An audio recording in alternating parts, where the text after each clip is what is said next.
Voy a explicar un poquito el siguiente tema, el tema 7. Bueno, como veis, el tema 7 va de organismos y servicios psicopedagógicos, cuáles son sus funciones, sus roles, su coordinación. Algunas cosas de las que vemos aquí las habéis visto antes con Sergio, otras no. Entonces, bueno, pues es un breve repaso, pero hay que tener claro qué funciones tienen, qué roles tienen los equipos, etcétera, ¿vale? Bueno, ¿qué vamos a ver aquí? Pues básicamente nos vamos a centrar en los equipos de orientación, vamos a ver qué funciones tienen, qué roles tienen. Todo esto está regulado por el Real Decreto que os pongo ahí del 95. Vamos a ver también la evaluación psicopedagógica, lo que es el dictamen de escolarización. Y aunque os podríais plantear o ya pensar que deberíamos meter en este tema orientaciones curriculares, no os preocupéis porque en lugar de este tema lo tenéis en el próximo tema, en el tema 8. Bueno, una breve introducción que se he puesto aquí sobre cómo se desarrollaron los equipos. En realidad, la forma más inicial fueron los equipos, digamos, lo que conocemos hoy como orientación psicopedagógica, eran servicios de orientación vocacional, pues para todo el tema de escoger itinerarios, profesiones, etc. En el siglo XX esto surge pues, más que nada sobre todo en Estados Unidos y en Europa. Concretamente en España, bueno, pues en las fechas que os pongo ahí, a principios del siglo XX hasta los años 90, la idea sobre todo es diagnosticar a niños con discapacidad psíquica. Acordaros que ya llevamos un tiempo con los test de inteligencia, entonces esto es de lo primero que parece que preocupa. Después, bueno, pues como veis un poquito más tarde, en el año 77 se crearon los servicios de orientación escolar y vocacional, ya va un poquito más allá de la parte vocacional, como veis. En el año 85 tenemos un decreto muy importante que es base y que sigue siendo base hoy en día de las adaptaciones curriculares y la descripción y demás de los profesores especialistas, los PTs, los ALs, ¿de acuerdo? Y luego en el año 95, que esto lo vimos esto al principio, ¿os acordáis? Cuando se hizo una síntesis del tema 1 y 2, en el año 95 pues hay otro decreto que es base para la gestión y demás de los equipos y de cómo tiene que ser el informe psicopedagógico. Siempre tenéis la referencia que os servirá si queréis ampliar y demás. Bueno, vamos a ver lo primero que es qué son los equipos, cuáles son sus roles, sus funciones. Bueno, aquí os he hecho un esquema que os voy a explicar, ¿vale? En verde tenéis los equipos, equipo de orientación educativa y psicopedagógica general, los de atención temprana y los específicos. Y en morado os he puesto los departamentos de orientación. Os he puesto una barra azul que separa las dos cosas. ¿Por qué?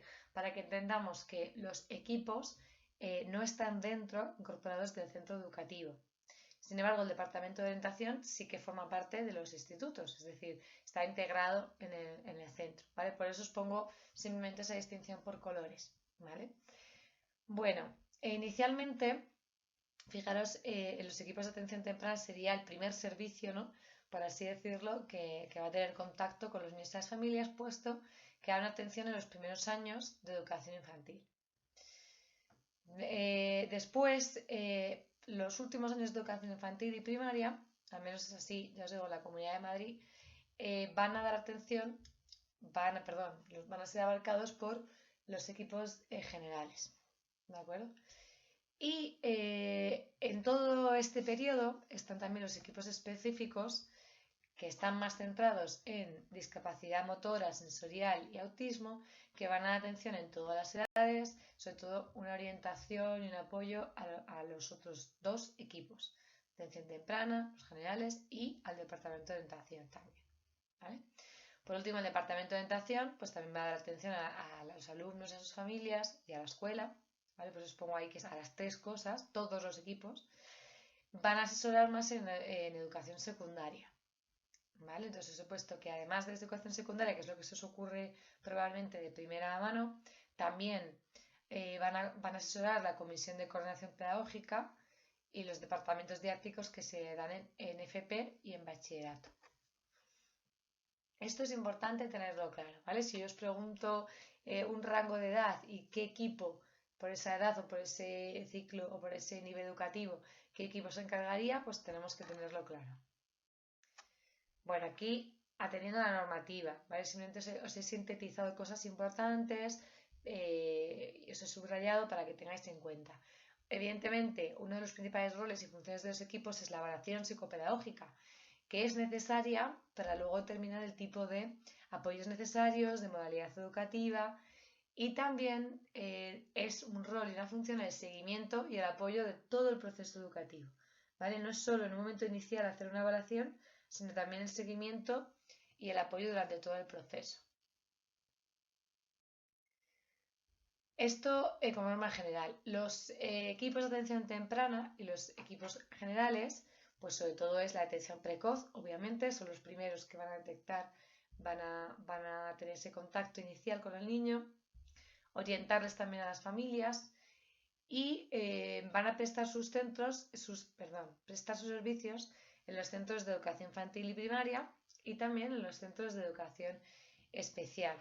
Van a dar un asesoramiento también, además, técnico-pedagógico para todo el tema de materiales, asesoramiento, etc.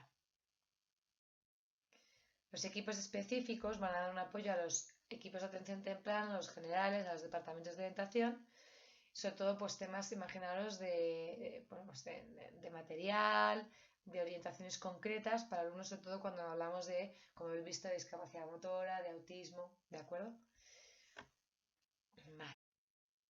Bueno, también los equipos tienen unas funciones en el sector y en el centro. A ver, ¿por qué pongo esto del sector? Como sabéis, los equipos, hay varios, por ejemplo, en la Comunidad de Madrid tenemos diferentes equipos por sectores. Sector norte, sector sur, este, oeste, ¿de acuerdo? Entonces, bueno, pues hay unas obligaciones respecto al sector y luego unas obligaciones respecto al centro, ¿vale? Respecto al sector, pues hay que coordinarse con otros servicios, como es la expedición educativa, los equipos sanitarios, van a determinar las necesidades que hay del alumnado en centros públicos y concertados. Ojo, este es el orden de preferencia según la demanda. Primero públicos, segundo concertados. ¿De acuerdo? Como veis, no estaría incorporado los centros privados. Y por eso muchos centros privados van a tener sus propios departamentos, digamos, de orientación en diferentes etapas porque es la forma en la que van a poder atender de alguna manera a niños con dificultades. Bueno, como os decía, los equipos están sectorizados porque atienden a un sector geográfico, ¿de acuerdo? En el centro público, además de esta detección y esta orientación, van a colaborar con los planes y documentos del centro, el plan de atención a la diversidad, el plan de acción tutorial y el plan de convivencia. Son documentos que están dentro del PEC, dentro de la programación escolar general del centro, y bueno, pues van a colaborar, ¿de acuerdo? De forma interna, dentro del equipo, bueno, pues los departamentos de orientación que no trabajan por sectores, sino que están dentro de los centros, van a tener las mismas funciones en este sentido, ¿vale? Bueno, ¿quiénes forman los equipos? Esto es un poco ver cuál es el perfil. Evidentemente, al ser un sistema público, se accede por oposición. Y los perfiles que supuestamente son variados. Pues veis, maestros de pedagogía terapéutica, audición y lenguaje, psicopedagogos, pedagogos, psicólogos. Están los PTCS, que son profesores técnicos de servicios a la comunidad, son lo más parecido, por así decirlo, al trabajo social. Y luego hay personal complementario, por ejemplo, un intérprete de lengua de señas, o puede también alguno de braille, ¿de acuerdo? Bueno, aquí os he puesto una figura que he recuperado de un artículo, que os pongo ahí, que podéis, si queréis, buscar, indagar, en la que, bueno, analizan diferentes competencias que serían útiles para el profesional de la orientación. Como veis, es evidente, se necesita una formación teórico-práctica, hay que saber muchísimo sobre el tema del diagnóstico, sobre cómo adaptarnos a las diferentes circunstancias para pensar que tenemos que diagnosticar, orientar, con lo cual eso es evidente, ¿no? Es más que recomendable tener experiencia docente para ponerse en el lugar de los profesores, conocer sus circunstancias, sus necesidades, conocer el sistema educativo.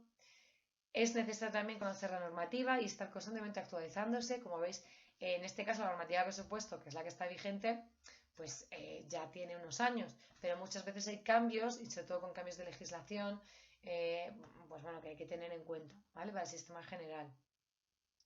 Habilidades sociales, inteligencia emocional, empatía, todo esto porque tener en cuenta que trabajamos con familias, con profesores y con niños. Entonces tenemos que tener estas habilidades y no es fácil porque muchas veces en muchos centros hay cierto rechazo a los equipos, porque claro, de repente una persona viene de fuera, no conoce tanto el alumnado como los propios maestros, etcétera, ¿no? Y hay que tener muchas tablas y muchas habilidades para ser sensibles a las necesidades del centro, conseguir que se valore la importancia de la actividad de los equipos. No es del todo sencillo, ¿vale? También muchas veces con las familias, a la hora de volcarles un diagnóstico, pensar todo lo que hemos hecho del tema 6, del tema de la familia. Bueno, ¿cuál sería el procedimiento para una evaluación? Bueno, en general una evaluación y una intervención. Lo primero es que vamos a detectar, muchas veces en clase, el propio tutor, en casa, la familia u otros servicios, que algo no va al nivel de desarrollo esperado, ¿de acuerdo? Después, entonces, vamos a utilizar un protocolo de derivación al equipo. Es un documento escrito que va a rellenar el tutor, ¿vale? Pues cuando queremos que se evalúe a uno de nuestros niños. Se va a realizar entonces la valoración, se realiza el informe psicopedagógico y de ahí, del informe psicopedagógico, se va a recomendar y se va a decidir qué modalidad educativa se envía a inspección. Es decir, si recomiendas que sea ordinaria con apoyos, específica, ¿de acuerdo? Lo que sea, eso tiene que derivar del informe psicopedagógico y se va a mandar a la inspección. Y ya cuando la aprueba la inspección, pues empezará nuestra intervención. No quita que los niños que no estén diagnosticados y demás, obviamente nosotros podemos aplicar medidas generales y medidas no significativas, evidentemente, ¿vale? Bueno, ya hemos visto un poco cuáles son los roles y las funciones. Vamos a ver la coordinación con otros equipos.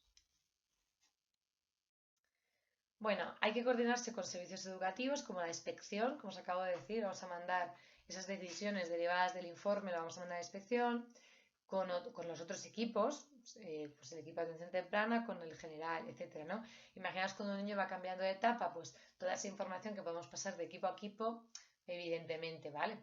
Con los propios centros escolares, como es obvio, y también con centros de rehabilitación y atención temprana, ¿de acuerdo? Los equipos tienen que coordinarse con ellos, volcar información, dar feedback, ¿de acuerdo? También con los servicios sanitarios, evidentemente con pediatría, con neuropediatría, psiquiatría, con los centros de rehabilitación. Pensad, por ejemplo, que necesito cribar que un niño, el que tenga una sospecha de que va un poco alterado en el desarrollo, la parte perceptiva, pues tengo que mandarle al oftalmólogo, ¿no? O en el caso de niños que sospecho cuestiones atencionales o de autismo, pues vamos a derivar también al neuropediatra, ¿vale? Niños con aspectos más emocionales o con, por ejemplo, sospechas de esquizofrenia infantil, pues evidentemente necesito coordinar con psiquiatría, ¿vale? Y luego, por último, también con servicios sociales y municipales. Servicios sociales para temas, incluso sospechas, detección de situaciones de riesgo, como de maltrato, abuso.